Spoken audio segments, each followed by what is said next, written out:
firecrackers starting it off. You can hear that constant drone of those funny horns they have.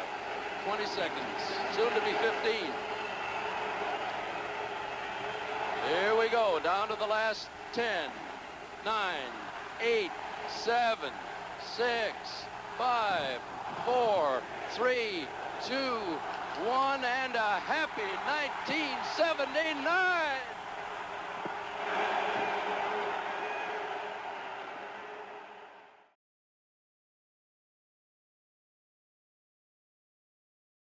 Hello everyone, my name is Markiplier.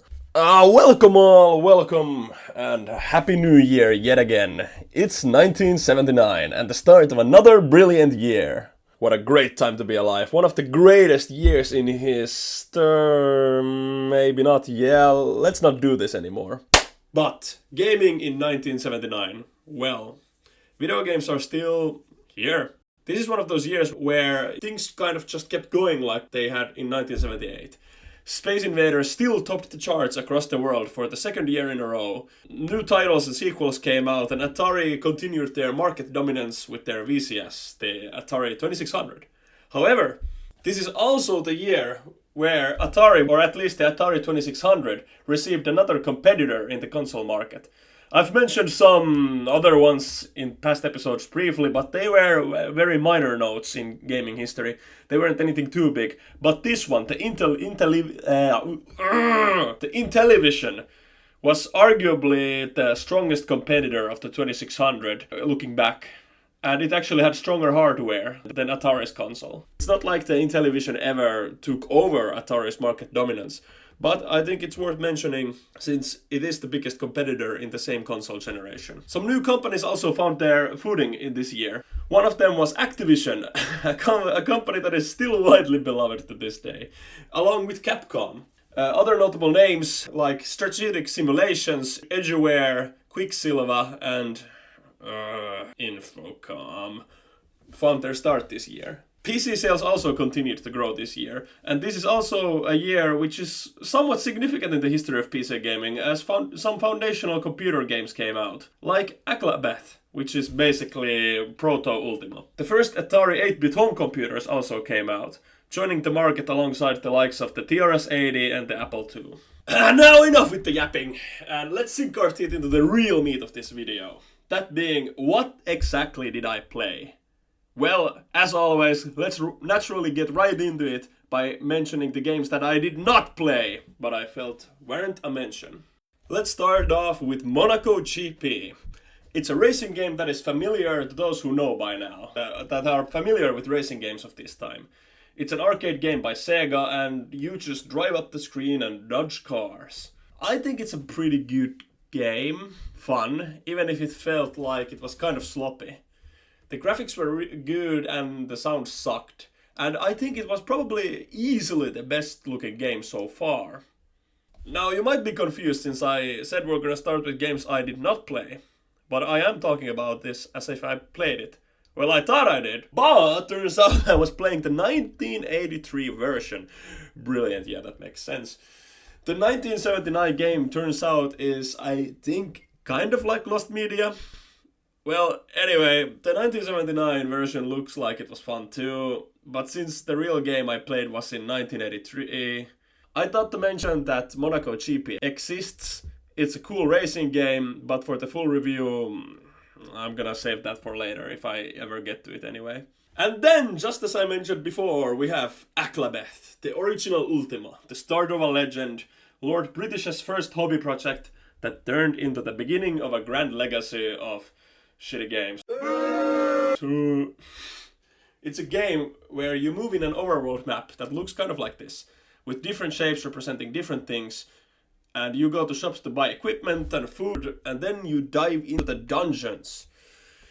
It's literally Proto-Ultima, and those that know anything about Ultima, or at least the first games, you will recognize the same framework here. Now, why didn't I play it? Well, it's simply because I couldn't get the controls right. The version I played, it just didn't function properly, and so I gave up on playing it. But yeah, it's a cool game conceptually, I guess. and it has historical value, so if you're interested in things like that, I suggest you check that game out, however you can. Then we have Warrior, a 1979 game, one of the first fighting games, kind of like Heavyweight Champ. It has vector-based graphics and it's based on crude motion capture techniques. And since the processor of the game could not render graphics and the gaming environment, the backgrounds were printed and the characters were projected on them.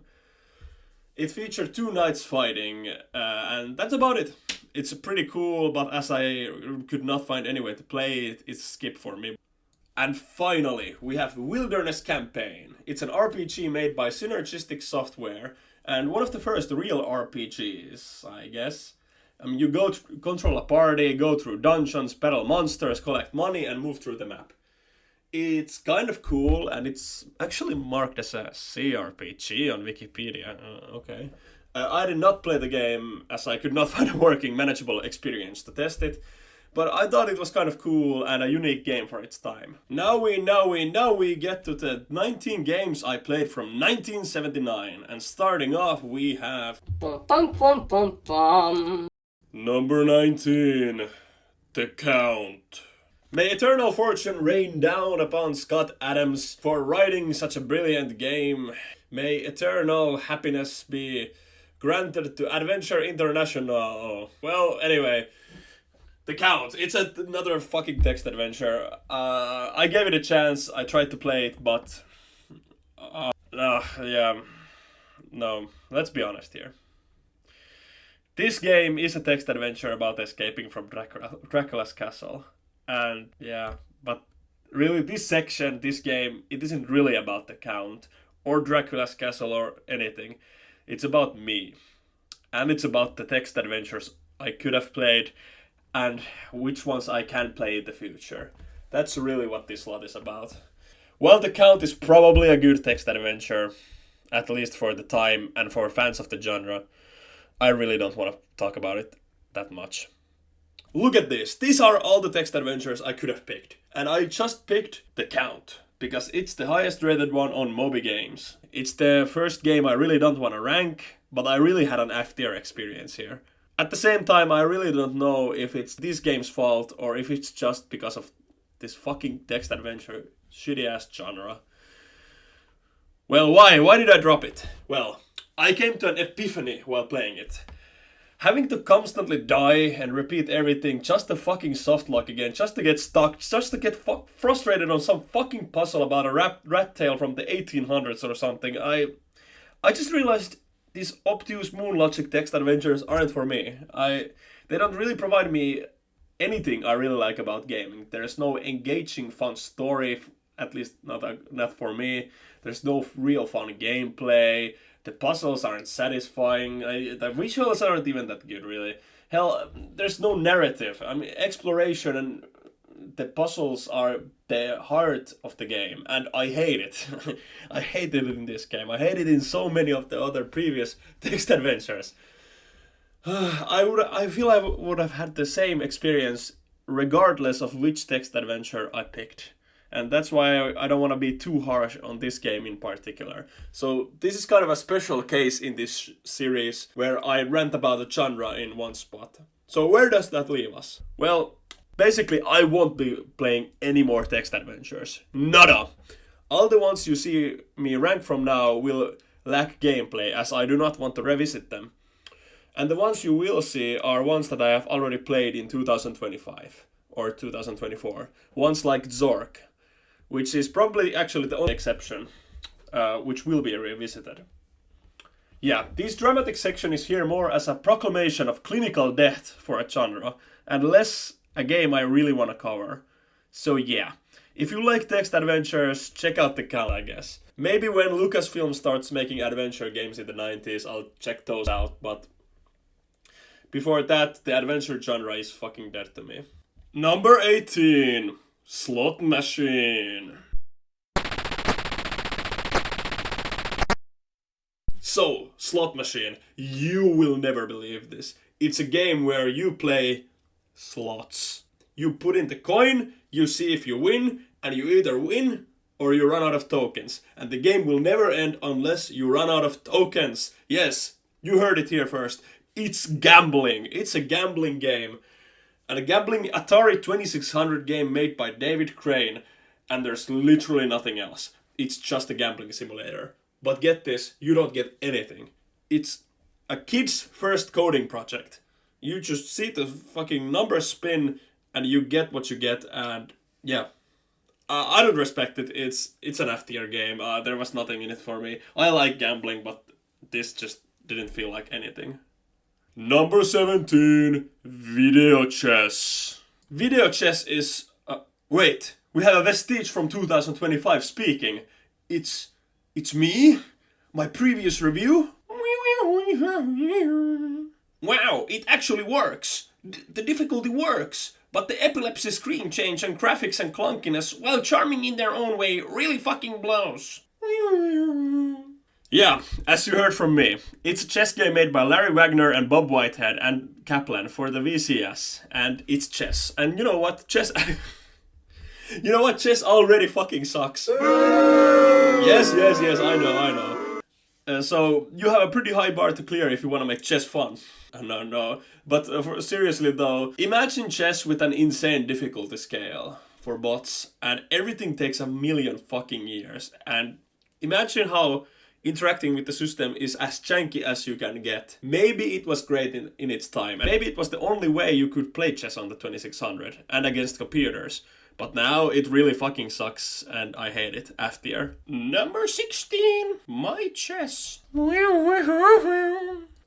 You know, chess is chess, and the computer is surprisingly competent for its time. But at the same time, I got fucking blasted. I mean, Jesus, I hate the controls. Fuck this game. So as you heard from me, the past me, yes, indeed, it's chess again. I don't know what I was thinking. Honestly, ranking these two games, they could go either in order. The order doesn't really matter since they both fucking suck. But you know what? I do think these had more difficulty options. And it was a bit faster, but in this one you have to write the notations in the right way as you do on chess paper on the computer, and that was certainly an experience I do not want to do again. So yeah, F tier. Number 15, Starfire. So Starfire, a first-person arcade space combat video game developed and published by Exidy in North America and, according to their agreement, distributed in Japan by Taito. As you can see, this is a 1978 game. I don't know what the fuck it's doing on this list. This might be my first official mistake, but technically I'm gonna treat it as a 1979 game since it was released in Japan. We're gonna do an exception here. And you know what? It fucking sucks. I don't like this game at all. Surprise, surprise, if it's this low on the list. I honestly feel like this might be worse than the similar kind of Atari game I reviewed in the previous year. I mean, this lags more, it sounds worse, plays worse. I don't like anything in this game, really. I mean, the controls, gameplay, sound, it all feels bad. And I don't understand anything that's going on. So yeah, actually, I was gonna put this into the E tier, but let's whisk that shit into the F tier, because yeah, fuck that shit. Over time, we're gonna get less and less F tier games, so let's fill the slot. Number 14, Canyon Bomber. So, Canyon Bomber. This is actually an arcade game from 1977, but it was ported to the Atari 2600 in 1979. Now, in this game, you and another player or a computer fly your fucking plane and drop bombs and try to destroy bricks, and the more bricks you destroy, you get more points. I don't like this game at all. I mean, I don't like the sounds and the graphics. I mean, the graphics are bad, but I don't really like this.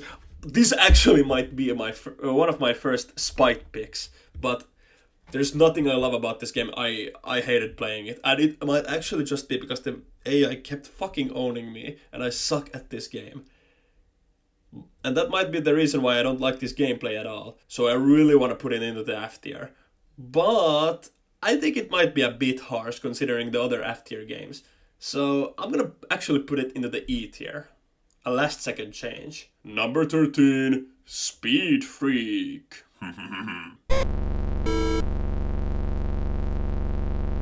Speed Freak is a monochrome vector arcade game made by Vector Beam in 1979. You are basically driving down this road in vector graphics and you dodge obstacles and other cars. That's essentially it. And yeah, I'm actually really torn on this game. Like, it's such a fucking cool game. I mean, something like this has already existed and stuff, but this feels kind of special. I think this is one of the first games where, I mean, it really reminds you of Night Driver, naturally, but it still feels kind of different and special and stuff. And it's very interesting, and I really wanted to like it, but I just can't cope, can I? I mean, the fact that I'm playing this kind of arcade game on a keyboard probably just completely ruins the experience. And when you whip it and snip it on top of that, it just kind of sucks to control. Like, hitting the barricade also feels kind of bullshit. So it does not leave a good taste in my mouth at all. But I am impressed in some ways by the game, and it did leave a kind of a positive impression, weirdly. So I'm just gonna put it into the eat here. Like, I kind of dislike the game overall, but there are some things I really like. Number 12, Galaxy Wars.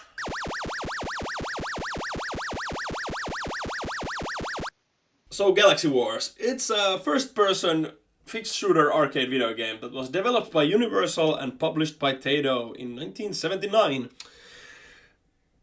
It's extremely Space Invaders coded, but there are some key differences.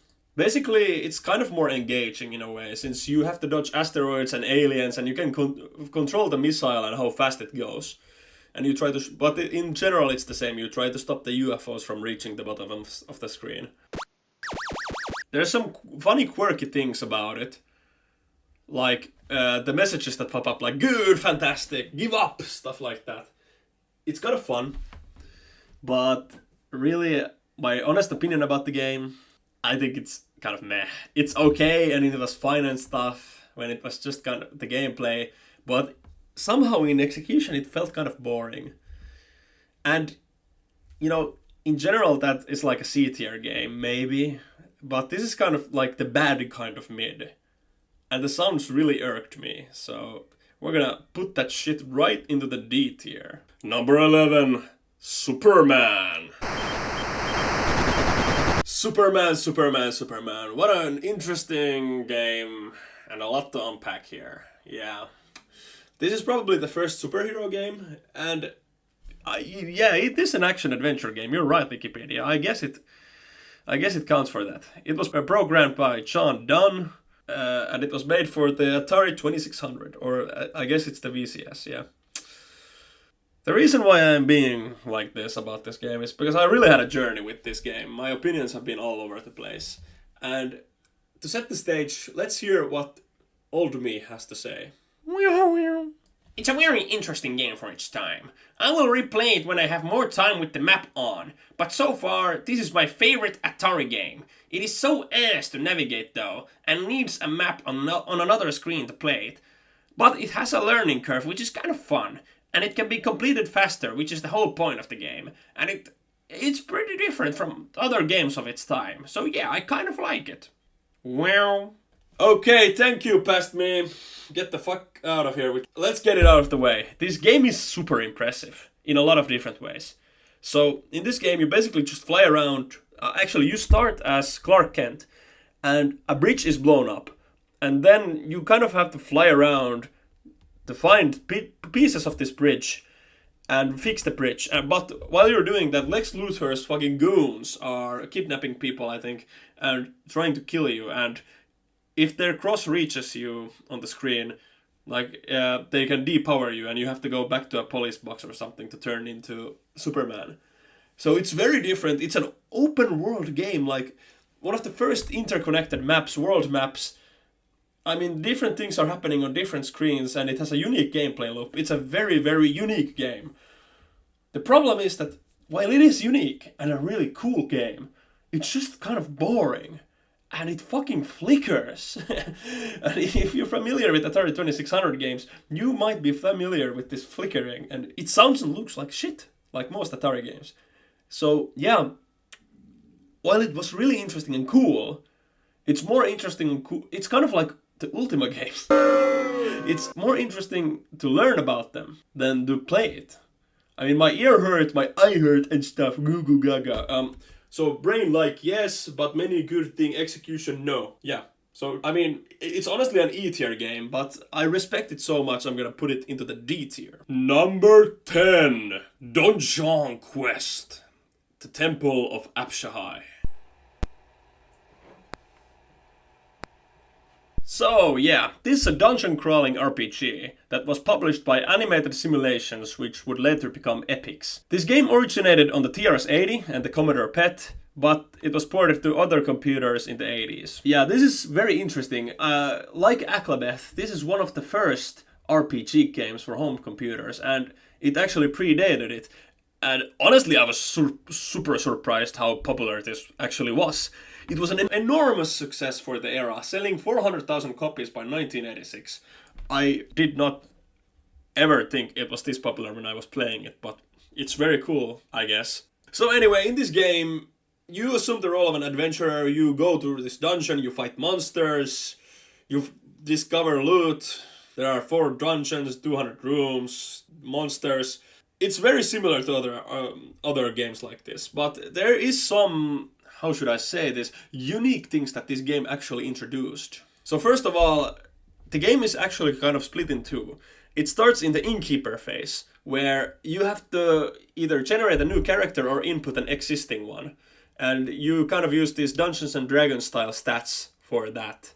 Actually, at first, this game had no way to save your progress, and it was fixed in later versions. So every time you were done, you had to like write down all your items and stats, so you could input them back when you started playing again. Then you go to the armor guy and you buy weapons, and your stats determine what items you can use and stuff like that. And then finally, you go to the Dungeon Master program, which is basically the temples where you play. The combat in the temples themselves, basically the dungeons, you move on this map, and when monsters show up, you basically take turns fighting, but it's kind of also real time, since every movement, everything you do consumes an action point, and lets an enemy do another one as well. And you can fight enemies at range, or you can get close and hit them, it doesn't really matter. What really makes this game unique and very different is that this might be one of the first, if not the first game with a stamina system, since every single one of these actions depletes your stamina. It's also the first game with room descriptions. Though it's kind of, well, how should I say this? They're found in the manual. But yeah, there's not much else to this game. So yeah, I really talked a lot about this because I think it's one of the special, interesting games, like Superman from this year. However, you can probably infer this from the fact that it's this low on the list. Well, my own experience, well, Yasumi, it's not good. It's a slow-ass game, of course I don't like it. I hate slow games most of the time. I mean, it really is cool and very, very interesting, but the game itself, it's just like Superman, I don't like it. It's unresponsive, slow, and my TikTok brain, modern gamer brain, can't handle that. I mean, but like I said, the stamina system, the better visual graphics over Aklabeth, I mean, it depends on who you ask, I guess, for that type of stuff, but I find it very impressive. Anyway, I'm really coping here with this cool stuff. The cope is not enough to raise this from a disliked game, so in the end, it is a D-tier game, unfortunately. Number 9, Human Cannonball. So, this is an artillery video game made by Atari for the Atari VCS. In this game, you shoot a guy from a cannon. Kind of like a human cannonball. And your goal is basically to try to get this guy in a bucket, or whatever the fuck that is. And to do that, you can control the speed and angle of firing. So this is basically a kind of a math simulator, a geometry simulator. You have to calculate the range, the angle, speed, stuff like that. And, you know, if that was all it was, it would probably fall on the bad side of mid. But I think this actually falls on the good side of mid.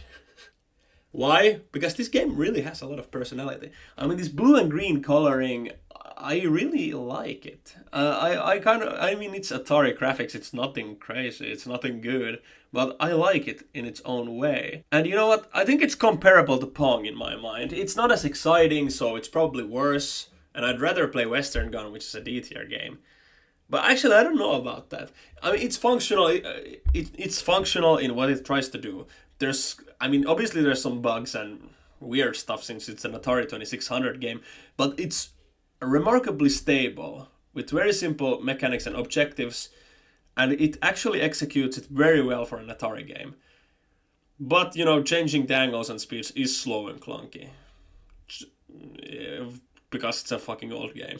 But like I said, it has a lot of personality. I like the ouch the player makes when falling to the ground, and the text that sometimes pops up on the screen when the little guy emotes. That's fun. With all that being said, it's really not an exciting game. It's very boring and stuff like that, but I do think the reviews I read online are a bit harsh. Like, yeah, I really wouldn't want to play this game, and this is pretty mid, but at least it sets out to do something, and it does it without any noticeable drawbacks in execution besides the slowness of changing the options. So yeah, nothing obscure or anything either. So I'm kind of torn on this, but I'm more so torn on which side of mid it falls on. Is it D or C tier? And I think I'm gonna lean on D tier. But it's pretty close. It's pretty close. Number 8. Brrr, bowling. Bowling? What the fuck is a bowling? Bowling. Jesus. This might actually be my most likable experience so far. So yeah, bowling.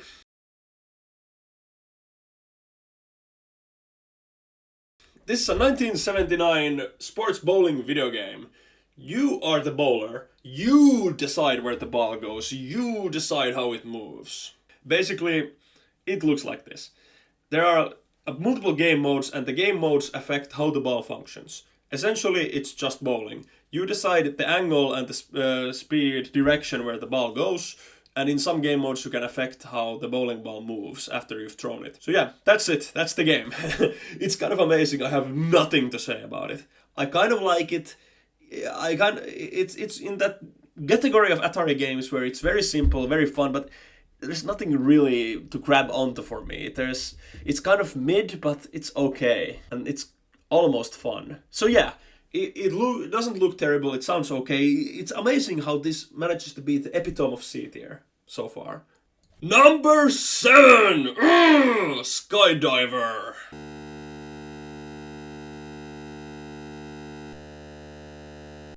So, Skydiver, a 1978 arcade game. What the fuck is it doing in 1979? Well, Jim Huther developed an Atari VCS port for the game in 1979, and that's the version I played, and it looks like this. Yep, Atari graphics, but like I said, in Human Cannonball, I kind of like it.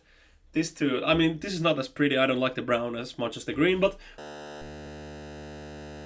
I still like it. So in this game, you and another player are in your own respective planes, and your goal is to jump from the plane and hit the target on the ground. And where the gameplay comes in, you have to time opening your parachute, since it really slows you down. But if you don't open your parachute in time, you splat and die on the ground. And it's a competitive game where you try to reach the platform first. It's very simple, but I kind of like it. I kind of like it. It's okay in concept. That's what I want to say. It doesn't really bug out that much in my experience, but it's pretty easy and nothing too deep. I mean, I liked the jumping and aiming for the platform once I understood how it worked. But like the Atari 2600 games usually are, it sounds like ass. However, there are some other fucking horror shows I've had to witness. So compared to those, it's nothing. Still, I don't know if it was the lack of an AI to play against, since I was playing single, or if it was the lack of difficulty, or the lack of modes, or just the nature of the game. I don't know. But I would say I still don't super like this game. I think it's fine, it's okay. It's just the epitome of fine. So I'm going to whisk that shit right into the C tier. Bum bum bum bum bum! Number 6. Heian-kyo Alien. Heian-kyo Alien! Japan slop. It's a maze video game that predates Pac-Man and is therefore one of the first maze chase games where enemies chase you around a maze. So in that way it's very similar to Namco's Pac-Man. But yeah, this game was developed as a personal computer game, but it was later ported to be an arcade game. And in this game, you are apparently a fucking police officer. Is this guy a police officer? Whatever, bro. Anyway, you got this guy, you got 9 different mazes with increasing difficulties and stuff like that. I only made it to the 2nd level myself. But the core gameplay loop is escaping the enemies and digging holes. Because when the enemies fall into the hole, you fill the hole up, and the enemies inside the holes die. And once they all die, you get score, and you progress in the game. However, if you take too long filling the hole, the enemy gets out and probably kills you.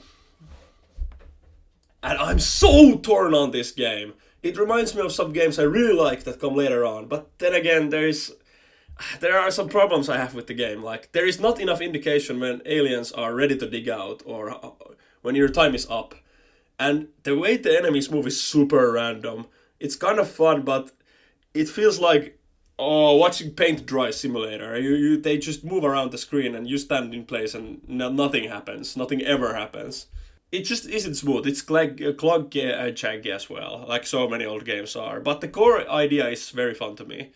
So, well, I was gonna put it in B tier at first. I mean, the janky, confusing slowness of the game just bumps it down to C tier. But it's a much smoother experience than a normal C tier game is, and I think there are very good parts of this game. Number 5, Lemonade Stand. Oh, my script for this game was deleted. Huh.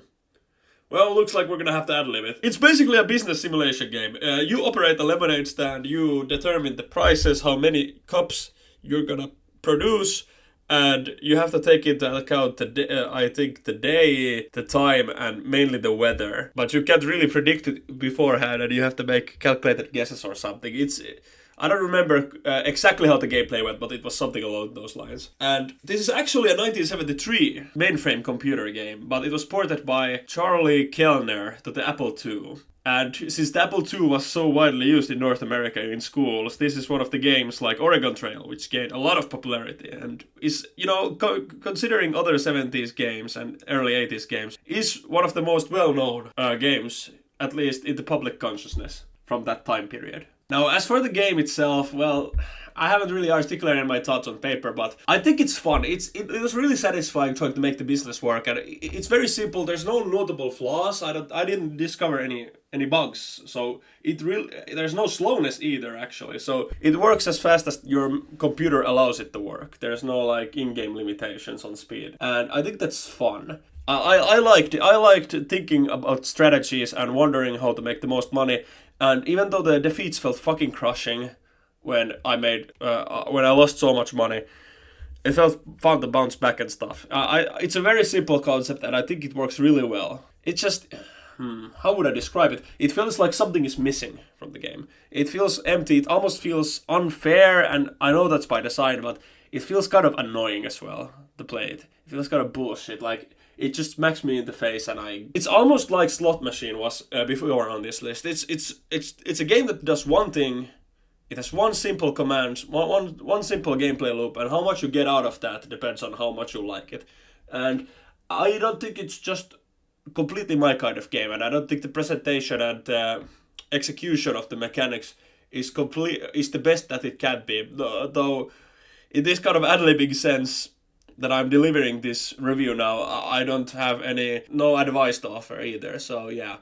I think it's fine, it's okay, I almost like it, but something is keeping me up from completely liking this game. But I think it's generally good, and it's on the upper side of C tier. Number 4, The Galaxian.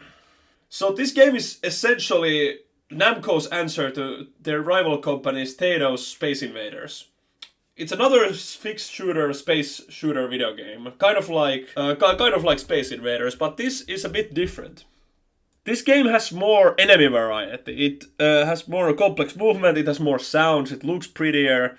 I think overall this is just a way better game, though. It's also they also kind of try to do two different things while sharing a lot of the same DNA. Let's tune in what Old Meal had to say about this game. Stuff actually happens. It's more manageable, more interactive and fun than Space Invaders. Space Invaders just kinda blows, or feels kinda mid compared to this game. I really like it. Yeah, I'm not that hugely into this game anymore as I was back then. I really like how the game looks. This is probably the prettiest game that I've reviewed so far. And I like how varied the enemies are, how they have different movements, how the game flows. I don't think there are big problems with the pacing of the game or the mechanics of it. That being said, I think this genre is really just not for me, and in the future I'm gonna try to minimize my time of playing shoot 'em ups. It's not a quality problem with the game. The sound is even really good for its time, probably the best, maybe. It feels like way ahead of anything I've played up to this point. Even then, I just don't click with it. I get really annoyed with this type of gameplay. Like, I hate not hitting shit, and I hate missing and sucking at games. I mean, I don't really hate sucking at games, but I really, really suck at these kinds of games. And it feels when the enemy gets close, I'm cooked. So whether this is a B or C tier game probably depends on the day, honestly. And you can consider Galaxian to be a B tier game if I'm on a roll and I really like it. And when I'm feeling spiteful and really annoyed at how the enemies move and how I can't hit shit, it's a C tier game. So yeah. Number 3, Miniature Golf. Well, absolute cinema. I actually like it. I actually do fucking like it. OG Sekiro because it clicks. It's kind of boring in the sense that the score is the only thing that troubles you, but that is everything, so not really. Well, I don't know what the hell my past self was cooking with that final part. I don't have no idea what I meant by that. But I can say I really like this game. It's thankfully a quiet game with only that horrible sound when you hit stuff. The game looks shit, but it's an ugly, beautiful mess. Like, it's an Atari game, so of course it looks ass. But it's kind of fun for what it is. There is a single player and 2-player mode, but I only played the single player mode. And it's this rare kind of chill game that is not very common until way later on, where you don't really need to focus on it. There's no time limit, there's no enemies. You can kick back, whack that ball and listen to some YouTube video. It's very nice for that. And once the logic of slamming the ball from the opposite direction and bouncing it off walls clicks when you don't have enough room, it feels way better. Like, the game works so by you dragging the paddle away from the ball and then releasing it. And sometimes there's not enough room on the screen for you to drag it away to hit the ball with enough force to send it flying. But if you hit it from the other side with max power, you can bounce it off walls to where you want. It's really nice. However, there is some bug, and this game is really janky with the pedal being so low and laggy near the ball. I mean, it's a solid enough premise, and I like it. I would rather play this than anything else that has come so far. But I can't deny that it is pretty janky. So I'm just gonna put it into the B tier. Number 2! Lunar Lander.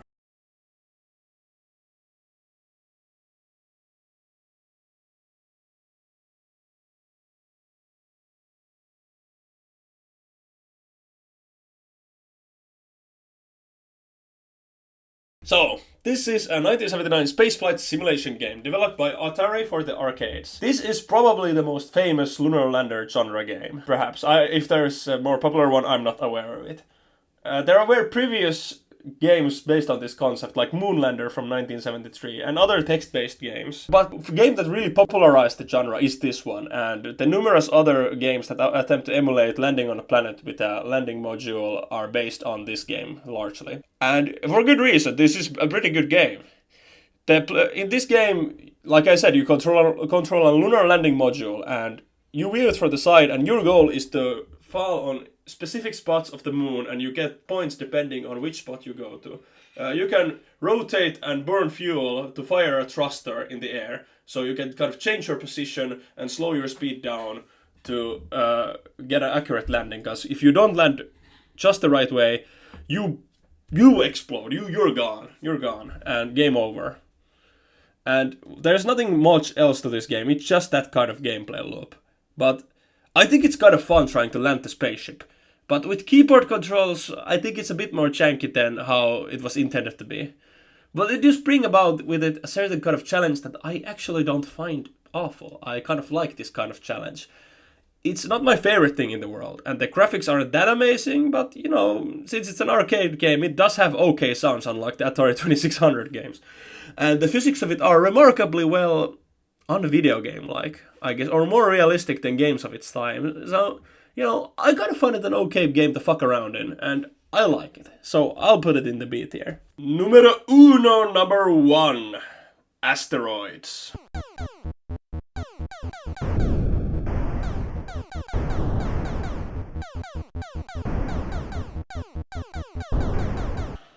So, Asteroids, one of the most popular games of the late 70s, and easily one of the most, if not the most popular game of this year. So, Asteroids is a multi-directional shooter video game where you control this little spaceship in a field of asteroids which are flying everywhere, and your goal is to destroy each asteroid and the UFOs that show up if you take too long. However, when you destroy asteroids, they split into smaller asteroids and move faster through the screen, which increases the difficulty and the time it takes to destroy the asteroid field, and increases the probability of a UFO appearing on the screen. And once the UFOs appear, they start firing at you, and it gets more intense. And each time you win, the asteroids grow in number, and things go faster. Now, let's hear from our favorite geek what he thought about this game. Run it, old me. Actually, OG Asteroids is pretty tough with a keyboard, and I couldn't use the controller, so that sucks. But it really is a fun enough game, and probably one of the better ones, especially the later installments. It's a fun blaster game, and I like it so much more than Space Invaders, for example. Well, you heard it there, folks. My opinion really hasn't changed that much. I mean, the graphics are simple, but they have this kind of vibe to them. It's kind of quirky. I kind of like it. The sound is okay, and okay is way better than the common benchmark. Like, if the sound is okay by modern standards, it's top 3. But the thing that really makes this game kick is the core gameplay. I like the random warp button you can press, even if it's objectively just shit. You shouldn't really press it for any reason at all. But it's fun just randomly throwing yourself into the random part of the screen. There isn't really much to say about this. The Atari 2600 version has more modes, and it can be considered a better version. But in this one you just move around, shoot asteroids and dodge them, and same for the UFOs. Controlling the ship actually feels good. And the asteroid works fine. This is probably the smoothest, non-jankiest game I've played so far. And actually, now that I think about it, this and Lunar Lander are easily the most smooth games so far. Honestly, only the visual aspect of the game is lacking for me, and yeah, I just yeah, I think how much the core concept of this game and the core gameplay, how much you like it is gonna carry. I think in the end, how much you like this game is gonna depend on how much you get out of the core gameplay loop and how much you like the visuals. I think the Atari 2600 might have better visuals actually, now that I think about it, but I don't know. I'm not reviewing that. I'm reviewing this arcade version, and I think it's a B tier game. It's good. It's easily the best of this year, but I don't think it hits the top of A or S tier. I don't think it hits that level at all. But it is fun. It's a good time. I play Asteroids from time to time on browser, Atari 2600, this arcade version, whatever it is. I think it's an okay use of 5 minutes, and what an arcade game should be. Yeah. So in conclusion, what a year! What a mid-year. Yeah, it turns out nothing really exciting came out, with a couple of exceptions. But even if it wasn't super bombastic, some kind of interesting things did happen in this episode. A record number of games actually reached B tier! Woohoo! 3 games! Woo! I mean, I liked more games this year than any year before, so the trend of games getting better over time is true so far. So I also did play more games this year altogether. So yeah, who knows what is going to happen in the future, if this trend is going to continue. But this is, in its own way, a historic moment we've reached. That's right, because this is the end of the 70s. Yeah, that's right. This is the last episode we're going to be spending in the big 70s. We're on the cusp of the big 80s. We leave behind the age of the mainframe, of ARPANET, of electromechanical arcade games, of Pong, and enter a new decade. A decade over which gaming would change quite drastically, I suppose. A decade which starts with the Atari 2600 and ends with the Genesis. But before we get that far, let's savor the experience we've had so far. All the clunky, janky, ear-splitting beauty we've experienced. This is the end of a decade. You don't get many of those in your life. So even if it wasn't perfect, it was still pretty good. So let's have a moment of silence and reflect on this grand experiment that you're all along the ride for. All the beautiful memories we have of those ugly messes, and with a smile, let's greet the new year.